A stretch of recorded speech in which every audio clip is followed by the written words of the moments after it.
Uy sharoitida qonni qanaqa suyultirsak bo'ladi deyapti. Qon suyultirishga 5-10 ta na'matini olasiz. Terimizga kechqurun damlab qo'ying, mayli 10 ta deylik. 10 ta na'matay. Keyin yana oshga soladigan odamlar bilsa kerak, qora qand deymiz, barbaris deydi. Barbaris soling. 3-4 ta ramashga sovarsangiz ham yomon bo'lmaydi. 2 ta yana turshak ham sovaring, yana yuragingizga ham foyda bo'ladi.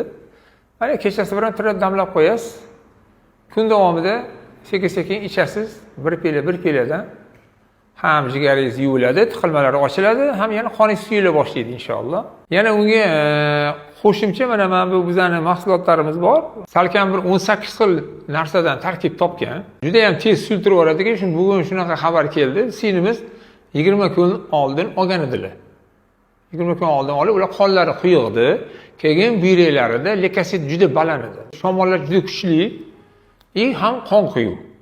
Bugun yugurib kelibdilarki, qonlari suyulib ketibdi, o'ta suyulib ketibdi, lekin borib ginekologga ko'rsanib topshirgan ekanlar, mashalloh 8 bo'lib qolibdi leykosit. Juda xursandlar, yarim yildan tushira olmayotgan ekanlar, lekin buni ham tartibi bor.